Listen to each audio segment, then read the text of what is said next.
The match title cards are upside down. The whole world is upside down. We got splashes. We got matches. We got the Fiend and Flobitos in the catbird seat. It's a Monday Night Raw after show on AfterBuzz TV, and it's a new day. Yes, it is. Oh. Buzz TV, the ESPN of TV talk. Now, let the buzz begin. I'm still missing that track, man. It's just there it is, man. Even though Evan Mack is on the building. I was like, we're not gonna play because he's not here. Do we still own the rights? Yeah, we don't know now. All right. I'm getting my royalties, man. Yo, how's everyone doing? My name is Flobo, and this is the Monday Night Raw after show on AfterBuzz TV. What's your name again? Flobo. Okay. Let's make sure I say a little hi out there, you know? Okay. I got fans in all different ranges, you know what I'm saying? Okay. All right, let's get going. Monday Night Raw was live from Knoxville, Tennessee tonight. A lot of things going on, 3 hours of fun, the King of the Ring and all that stuff. But before we do, let's introduce the panel. On my far left, this guy who was on the Clash of Champions after show. He calls himself, quote, the Hall of Farmer. Give it up for Jack Farmer, everybody. What's up? I'm so excited to be here. This is the debut of Flobo in the Command Center. How many tag names do you have? I am all dressed up for this guy. How many? I was underdressed, but thank you so much. How many? I have a couple hashtags out there. Too many. You need to pick Bring one. back Jack Attack, what? Bring back Jack don't crack. Irish cocoa butter. The Hall of Farmer. White chocolate Jack. Oh. I actually like that one. I like that one. The other one's a whack, but that one's cool. To his right, she is moving and shaking, got 20 jobs in a growing management team from the Great White North. Give it up to TK Trinidad. How you doing? What's up, y'all? Shout out to Uncle Murph. I see you. No, Mac is not returning. Mac is with WWE, y'all. Mac has moved on. If you guys weren't here for last Monday, Mac has moved on to bigger and brighter and greener things. That's true. So you'll see him on WWE for real. He is a pirate aboard the Black Pearl. There you go. The flagship. Yes. It's a good point. I want to say this. If you guys had not seen last week's NXT episode, you should. It was a one for the ages. Evan T. Mac has gone on to the flagship, WWE. He has moved on. I saw the photos. I can talk about it. It's great. Props to him and what he's done for the show and those ratings and giving me the opportunity to do my thing here on the show today. Boom. Yeah. The overall thoughts, Monday Night Raw. I mean, it's after the Clash of Champions pay-per-view. It kind of felt like a holding pattern for me. TK's overall thoughts of today's show? Yeah, same thing. Same thing. Like after pay-per-view, sometimes, majority of the time, like 90% of the time, it's just like, we're here. It's like when you come back from vacation, and you need that one day to actually like get used to everything. That's what it feels like after a pay-per-view. Like it's like you can't skip Raw, but technically you can. So this is the one that you could skip. Sidebar question: are you the kind of person that like comes back from vacation the day before work, or you have that day of rest before work? Well, I mean, I don't work a 9 to 5. I just create whatever. It just depends on when I get back. I did say you're a mover and shaker in the permanent. How I feel. If I feel like I can hit work, but I'm always working, so yeah. No days off. Jack, thoughts on the show? Thoughts on the show? I agree. It was a bit of a holding pattern. It felt like they were building up so much to this pay-per-view, and then now that it's over, it definitely feels like we are waiting until the Fox move and the draft and everything else. A lot of moving parts. So it felt a little stale, but it was a fine show. Yeah, for sure. It looked like this show was dominated by the Fiend. He was all over the show with the Firefly Funhouse, whether you liked him or not.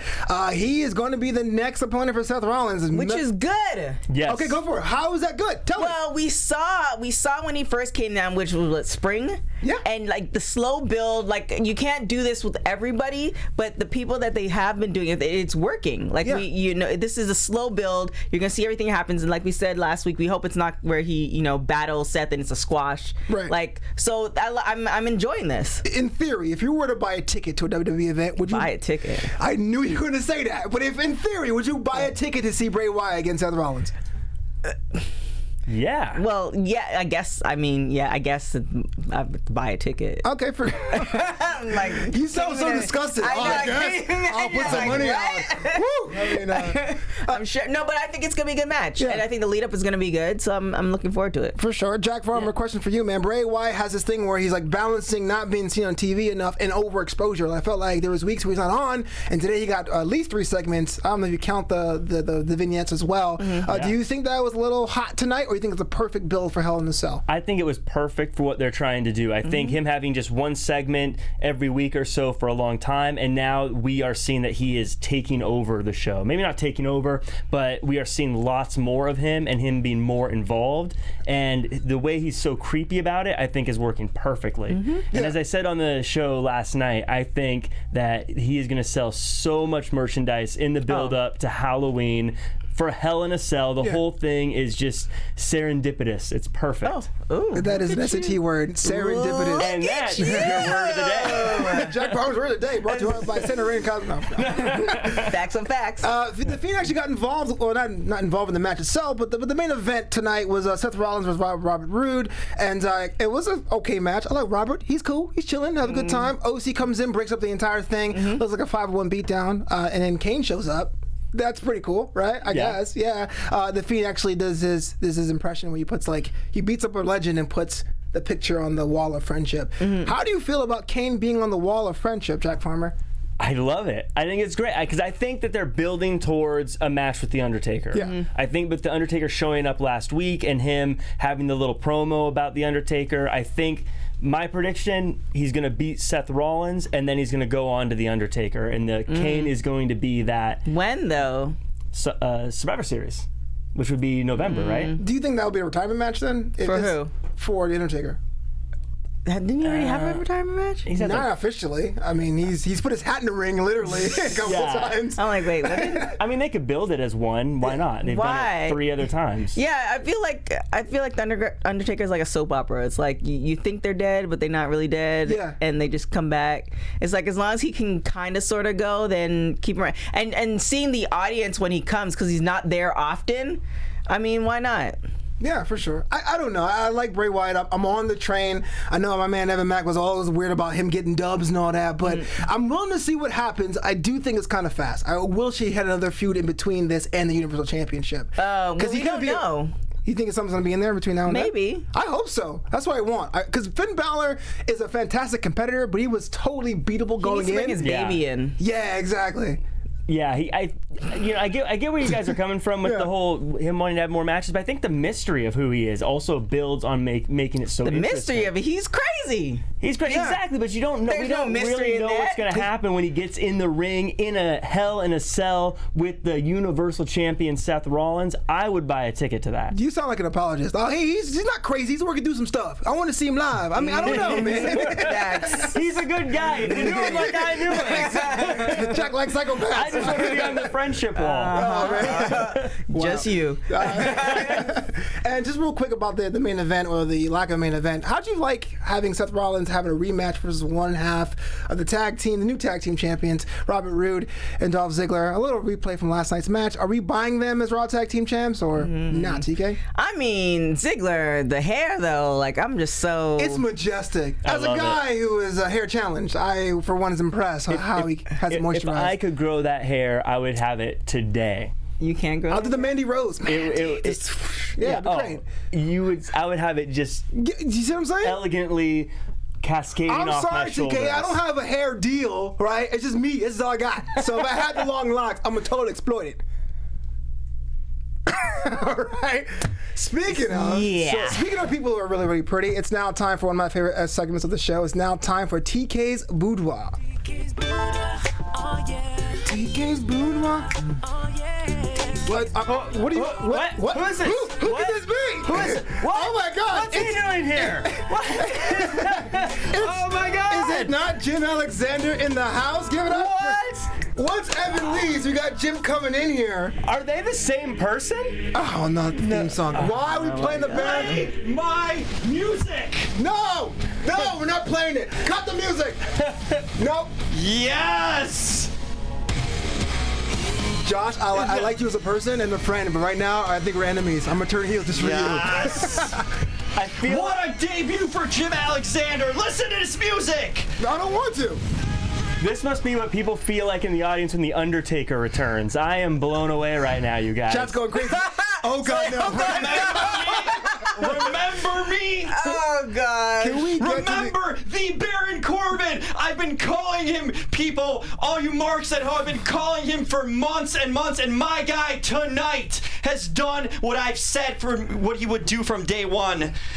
And Jim Alexander said it from the start.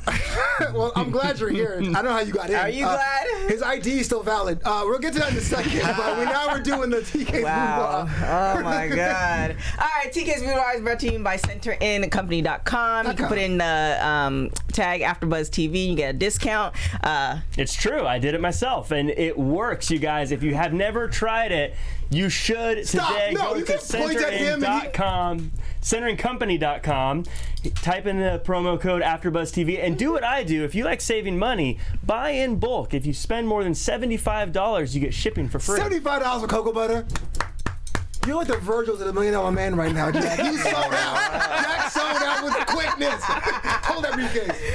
And to all of our other sponsors, I'll sell out for you. Get in contact with Josh in the booth. He'll set it up. I'll sell out for you. So today in the boudoir, we have Cedric Alexander.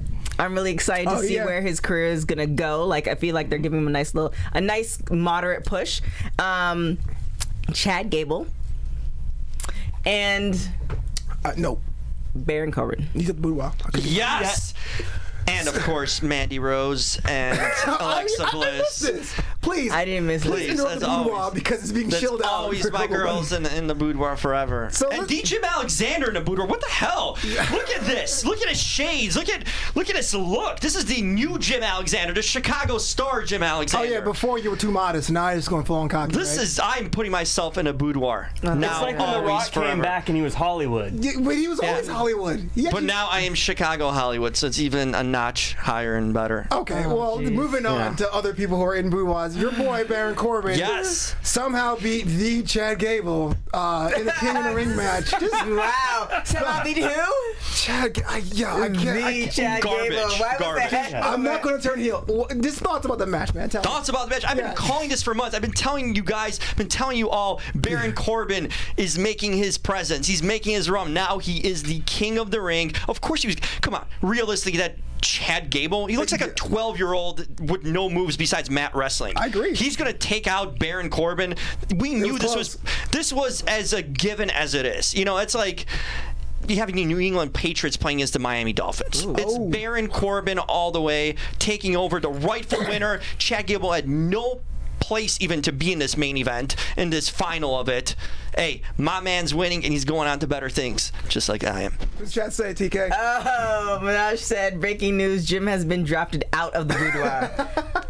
Hilarious. Wow. They don't make those calls. Jack Farmer, you've been doing bracketology for King of the Ring. Props to you. Yes. And with just 16 asterisks, I have a perfect bracket. You got King Ricochet. Only 16 asterisks. Other than those, I am perfect. Yeah. So thoughts about the tournament, how it culminated in the match itself. Well, to start off, with the tournament, it started off amazing. I thought every match was great. I even loved the triple threat match they had. The finale, unfortunately, did leave me wanting more. It felt like the worst match of the whole tournament was the finale. Yeah. And I think even WWE felt that way. Exactly. Because of Chad Gable, to be fair, yeah. Thank you.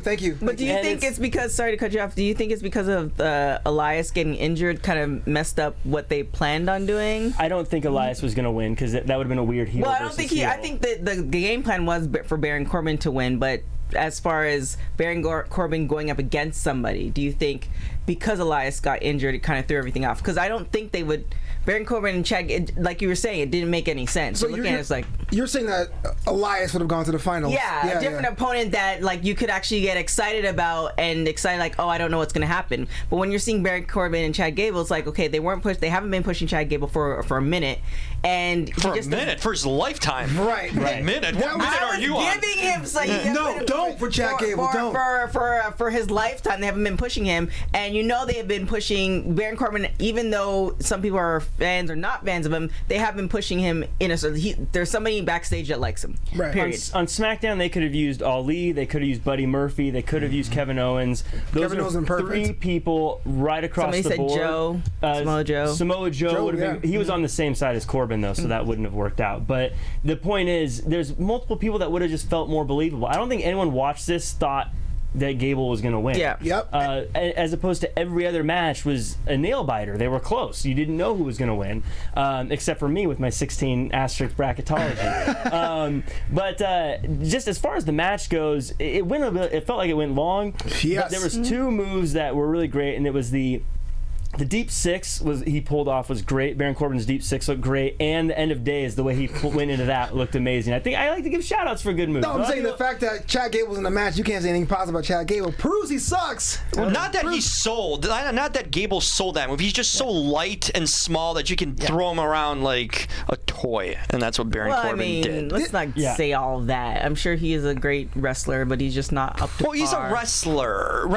like in a theory, like mat wrestling, like in high school. You know, that stuff they made you do in PE class. Absolutely. You know, Jim is right, man. Look, for months. Jim is right. Jim is right. Who are you? With Chad Gable? This is a new show. Did you hear? This is a new day. This is a new day. This is a new Fabito? Yes. No.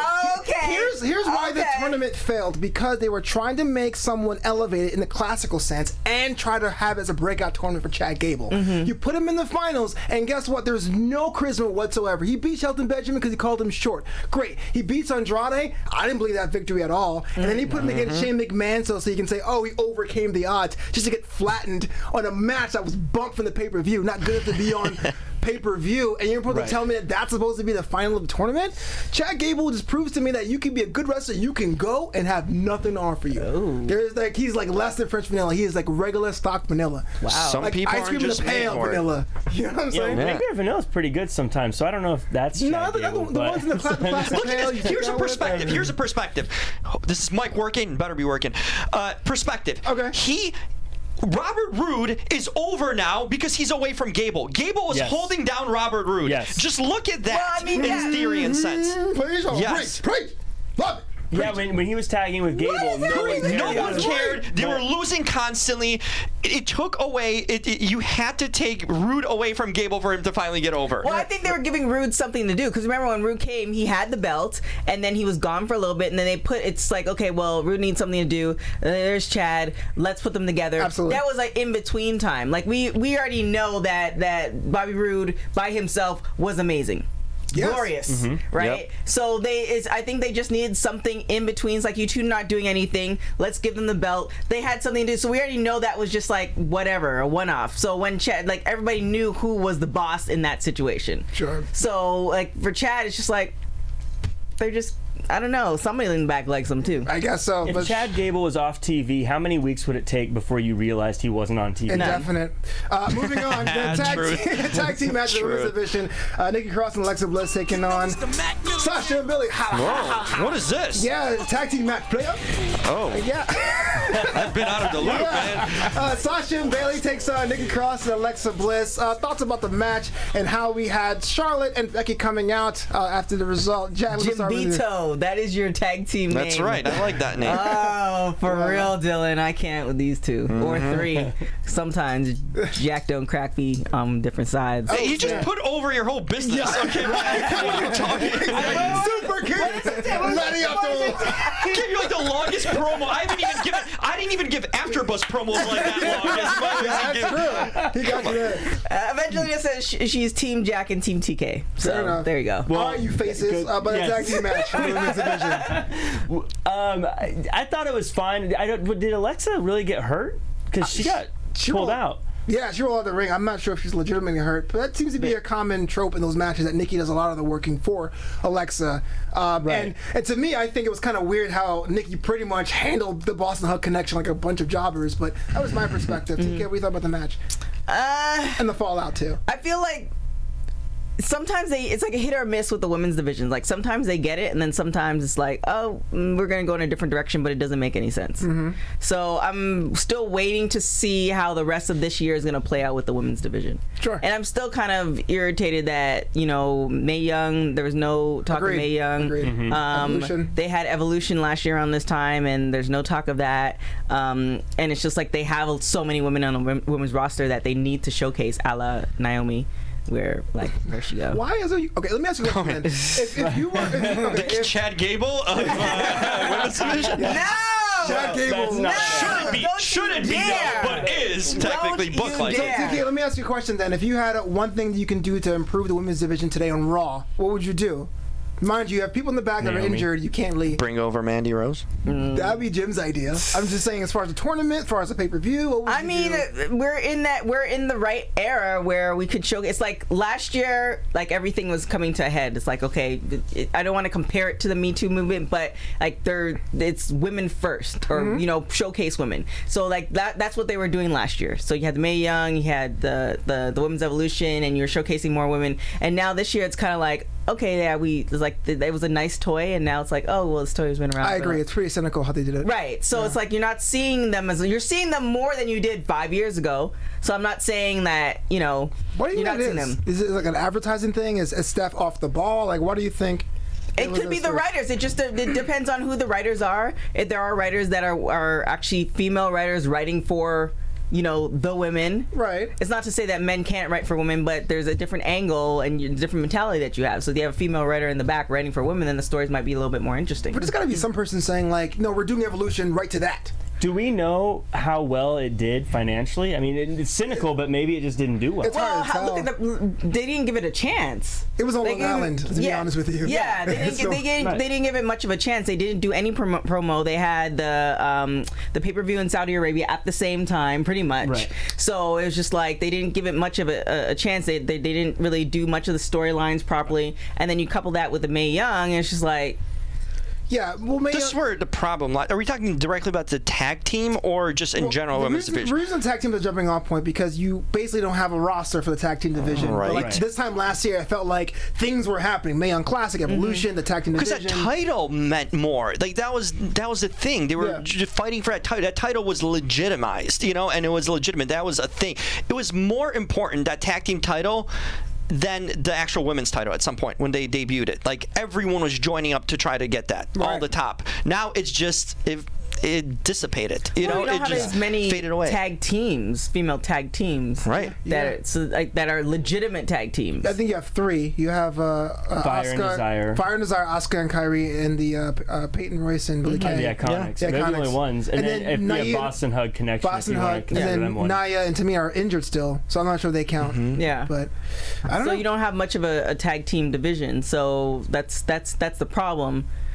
So we'll see what's gonna happen. Okay, let's last thought about the match though itself, Jack. You had Becky coming out and Charlotte coming out. It looks like a giant either 2-on-2 or 4-way going. What do you think the next step's happening for that one? I have a feeling they're going to do some kind of tag team match at Hell in a Cell with all four of them in there. So I think they're going to do like a Lynch and Charlotte versus Bailey and Sasha. So not long 1-on-1? Because like Becky was like, I want you in the Hell in a Cell. Go for me, better. I mean, maybe. I guess that could happen. Just it seemed weird the way it was a tag match and they all came out together. Yeah. It seemed a little repetitive if they just did the exact same matches this time around. Are you on board a second time?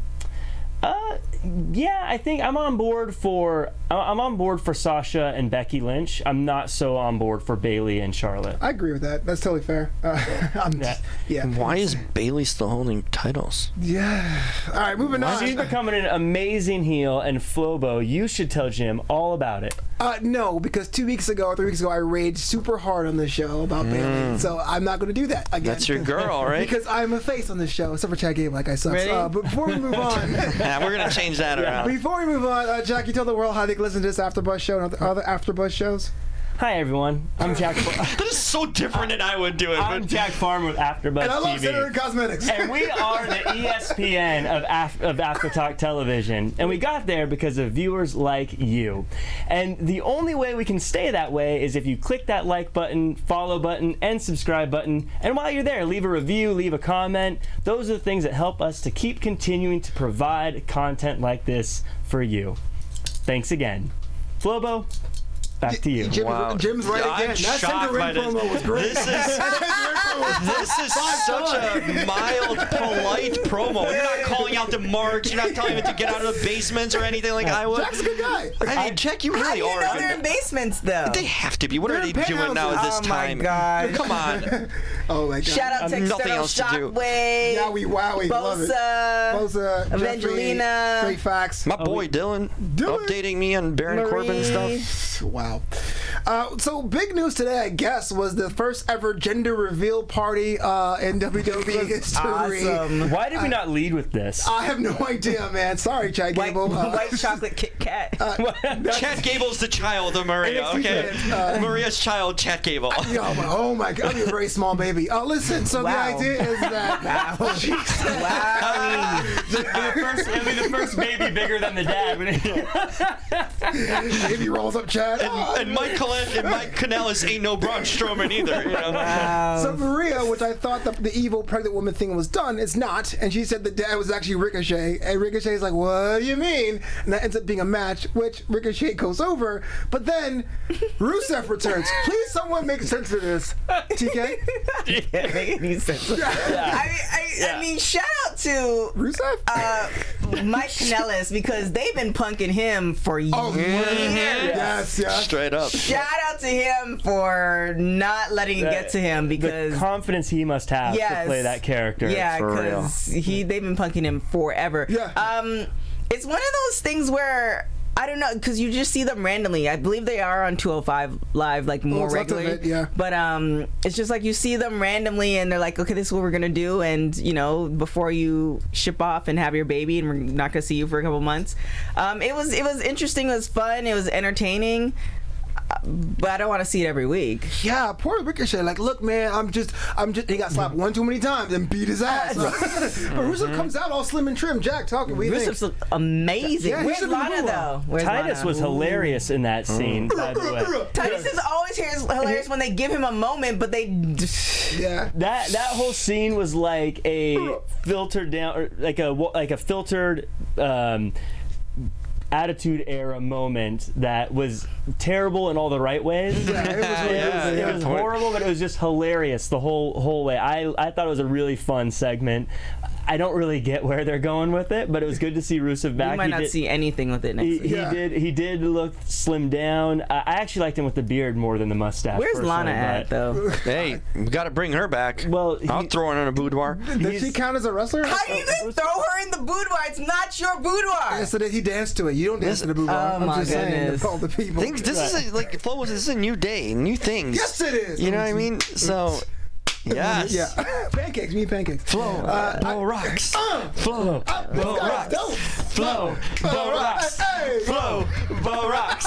Yeah. Oh my God. We're gonna get canceled. Yeah. We're gonna get canceled. We ain't throwing no pancakes here. It was definitely a weird match from a weird segment. You were saying it's very, very Attitude Era. Would you have brought back Rusev that way, Jim? Would you brought him back as a guy who just beats up a guy? How else would you bring him back?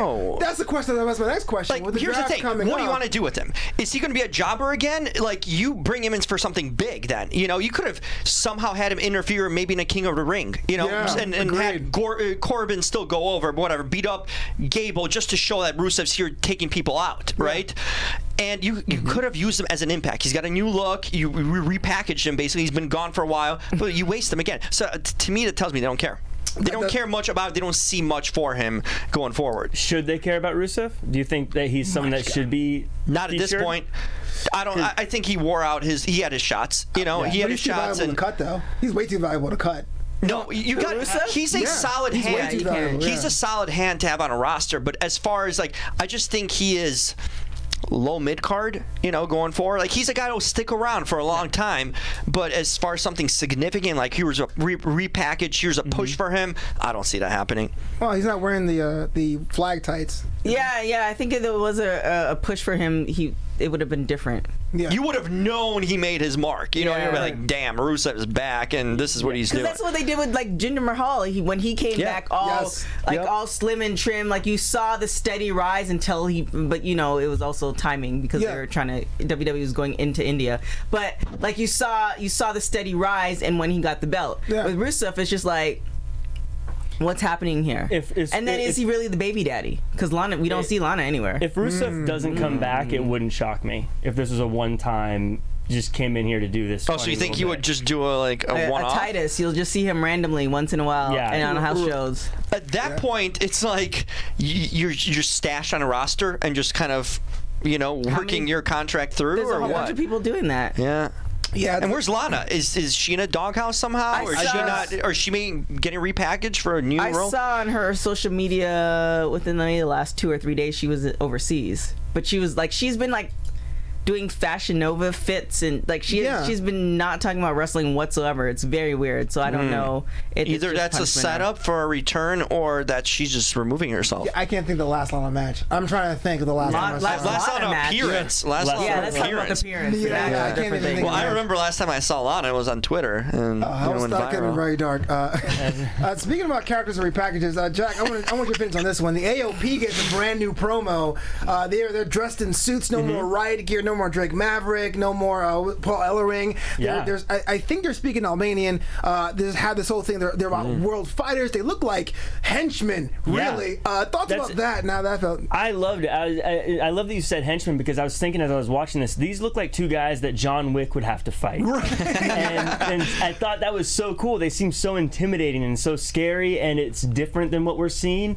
And so I really am excited to see them back. And I'm definitely glad they lost all that other stuff that they were doing, and this was great to me. I definitely want to see more of them. So let me ask you this, Jim. I know they were saying a couple weeks ago, like Paul Heyman is taking over Raw and has all creative vision and stuff like that. This promo there wasn't just them backstage hanging with a WWE sign saying, "We're going to beat you up next week." It was all dark. It was all moody. It looked like a scene out of a flick. You know what I mean? Do you like those kind of things? Is that like we need you're more into, of that. We need these henchman types. Yeah. We need something fresh, right? When you see something fresh, you know it's fresh, right? Like that's eyes don't lie, right? And if you see Rusev and he looks the part and he looks like a change repackage, but they don't use him, nothing comes out of it. This, you have that feeling. When we saw the Firefly Funhouse for the first time, you knew you felt something different, something cool, something exciting. Like Jack said, he's looking forward to it. We need that, because that puts someone over immediately without even that already hypes you up for him, and they're already over. You're excited for him, so you're already off to a good start. Right. And I also think that no one really talks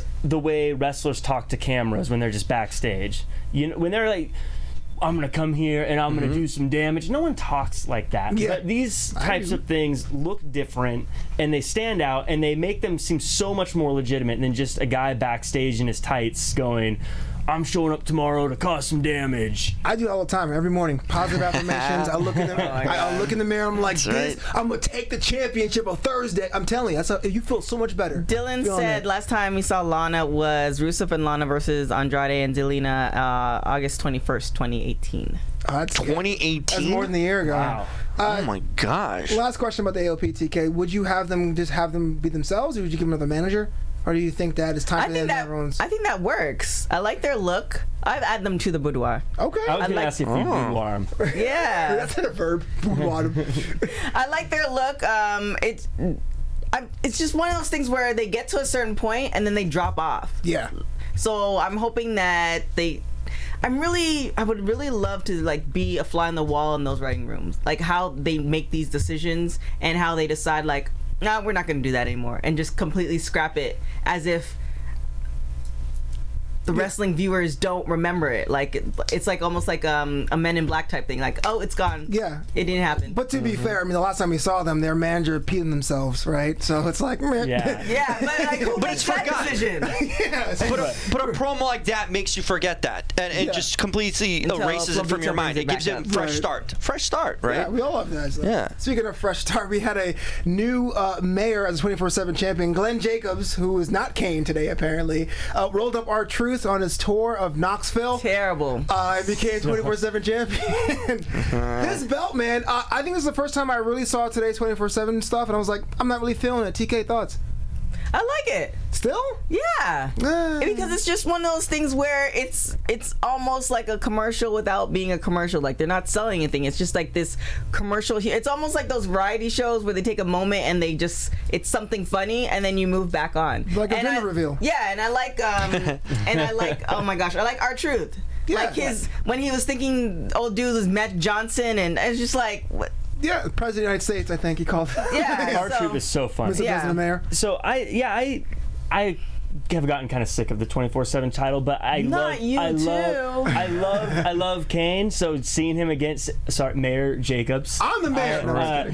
I love seeing him. But I think really it's just a promotional piece for them. It gives them a chance to go on to a TV show and have the host become the champ for a little bit. Oh, by the way, check out Raw this weekend or whatever. That's I think what it really is. It's almost like free advertising. Exactly. And so I think involved. It's a more interesting way than just having Triple H go on a radio show and be like, yeah, we're going to be in town next That's week. a Triple H impression? That's how all my imitations sound. My name, well, come on. Flobito.com. To be fair and honest, you need to put over Knoxville because that town doesn't put itself over, so you need something like that. Wow. I mean, who the hell would live there? Knoxville's not a star. Yeah. No, definitely not. Knoxville's like the Chad Gable probably of the U.S. No one deserves to be a Chad Gable. But I guess my question is for you after seeing today and getting the R-Truth, like, it's not really that stick. You got it wrong. If you had to take R-Truth out the equation, but you still had to put Knoxville over, who do you think would be the next legitimate, quote-unquote, 24/7 champion to fill that role of comedy without being the inaugural champion? Mm-hmm. Okay. Titus would be good. I was thinking Big E would be the guy I'd like to see take it to another level. Because Big E's funny, but he could also do that whole come try to take the title from me. Because he's also big enough that people would go, you know what, maybe I'm not going to try to sneak up on you. But he's funny too, so he could play both sides. I mean, there's a lot of people who could play both roles, and you have, again, people in the locker room that are not, like, we saw Titus for all of, less than 90 seconds. Do you think Titus is done? I think Titus is a company man, and his role in charities and stuff is a good partnership with WWE. Sure. So WWE, and he's getting booked a lot. I think he just came out with a book, I think a week or two ago. So even if he's done in the ring, all the philanthropy, you know what I'm saying? Philanthropy. Thank you.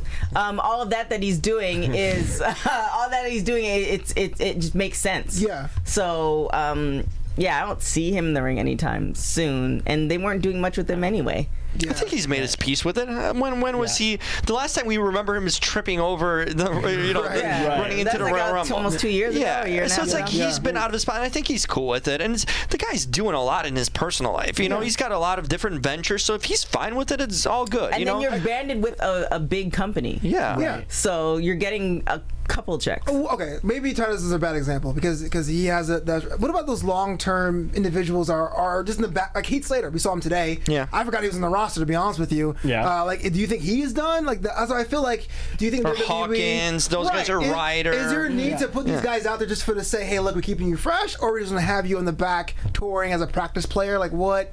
I'm sure they're doing house show things and stuff as well. I'm sure they're doing stuff. Yeah, but it also depends too. Like you have to realize that you're not always gonna be the shiny new toy. Like, they never were to begin with, and they never will be. I mean, again, not everybody's gonna be LeBron. Right. Like you have your hay in the sun. Like you came out, you wanted to be a wrestler. You got to the company that you wanted to be with. They didn't drop you. They didn't. One day you wake up and you see your name, like you're no longer with the company. Like you could be a lifer and you're okay with that. Yeah. And we don't know if they have multiple streams of income, because if they do, then they're living great. If they don't, then you're not smart. But they're like the Josh McCowns of wrestling. Yeah.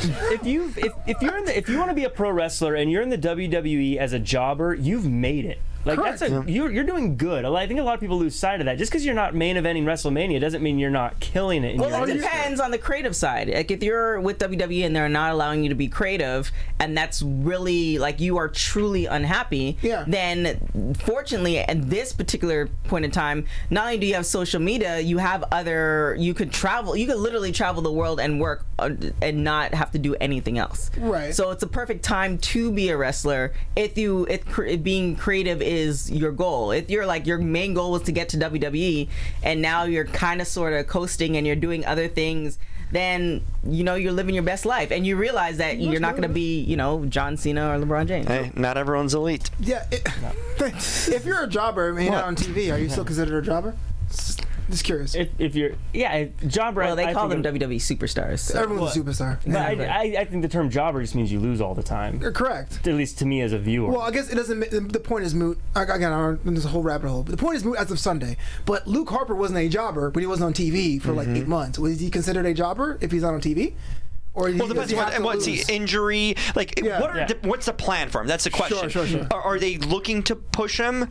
Then he's not a jobber. If he's someone, sometimes, people lose due to other pushes. They get lost in shuffle like Ali, right? Should have been champion, potentially. Maybe. But they're slowly working their way. They're still giving him hope. He hasn't been buried. Right. Other people, sometimes they lose their shot and they're buried for good. And they're not recovering.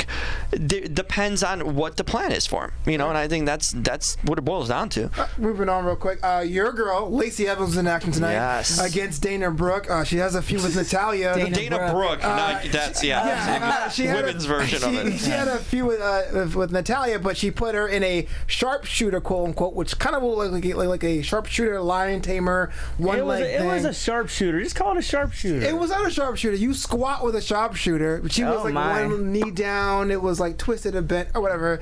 Lacey's recovery as a character. Is it possible, or is the damage too far down? Well, we talked about how they buried her. That whole run against Becky Lynch, and then teaming up with my boy Baron Corbin, who's recovered clearly. It damaged her because she was fire. I mean, that was your big breakout star. Matt kept on saying, I kept on saying, everyone's saying it, that was her time. She should have taken that title off of Becky, and she would have been cemented. She would have been still a star. She would have been relevant as anyone. Yeah, but she's still salvageable. She's still salvageable, but there's a lot of digging and recovery that needs to be done. They can't just push her right away like that. She needs to earn her way. They need to slow burn push her, so she gets back to that level where she can improve, because it's too fresh in our minds how she got buried really deep. I think she needs to be they need to give her a tag team partner. I think she'd be a great addition to the tag team division that needs people. Especially if, as something we were talking about backstage, Flobo, is that there's a backstage. We have a pass area. You have to get an access card. Yeah, in the green room. I just walk back in the green room. So that Dana Brooke would have actually been someone who would have been great. She should have someone who's like a solid person, but doesn't necessarily have the character, so that she can be the character and the other person can be the muscle of the group. Well, Monch says Lacey has finished, and she's done ski, which, I mean, I'm not saying anything is possible. I mean, you can rehabilitate anyone, but it really was pretty wonky how she lost those 3 pay-per-view level quality matches, was off TV for a month, and then it's kind of around. I think it's the timing of everything, because Becky was on 2K, whatever. She was on quite a few stuff, and then her and Seth Rollins' relationship, I think the timing of everything just... It was like, okay, it's not the time yet. They wanted to still give Becky her shine and play that as much as possible until, whatever else happens. That's fair, but we're out of time, actually, before we get out of here. Jim Alexander, since you are... Are you back? Are you back? Can you tell me? Well, I should probably not tell everyone and have it a mystery so everyone can tune in every week, especially to see if DJ... I will say this. I am medically clear to entertain you every week, potentially. I am back from Chicago. I know Chicago misses me. I'll be making my returns there. But yes, I think I can find my spot right on that desk where Jack's sitting. And we'll just move him to the left or to the right. Where were you coming from? Damn! We're going to find that's my guy. I like it. Oh my God! They can find Jim, the savior of Raw. Well, thankfully, you guys know it. Yeah, you can find me at Jim Alexander on all social media, realtalker.com, REL, and I'm around now. So what's up? Oh man, Jack. You can find me at jackcfarmer.com for all of your MC, DJ, and live event hosting needs. You can also find me at Real Jack Farmer across all social media. Hit me up on Twitter if you want to chat more about what we talked about today. Find me on everything at TK Trinidad. You can go to tktrinidad.com, and don't forget to get cocoa butter and all that good stuff at centerincompany.com. I should probably start shilling too. Centerincompany.com. Look beyond the obvious. My name is Flobo Boyce. At Flobo Boyce on Twitter. At Flobito on Instagram. At Flobito.com. You can buy yourself a Heel Bito sticker at Flobito.threadless.com. And until next time, buzz you later. Ciao. Our founder, Kevin Undergaro, and me, Maria Menounos, would like to thank you for tuning in to AfterBuzz TV. Remember, we're not just the first, we're the biggest in the world, and we're the only destination for all your favorite TV shows. Whatever you crave, we've got it. So go to AfterBuzzTV.com and check out our lineup.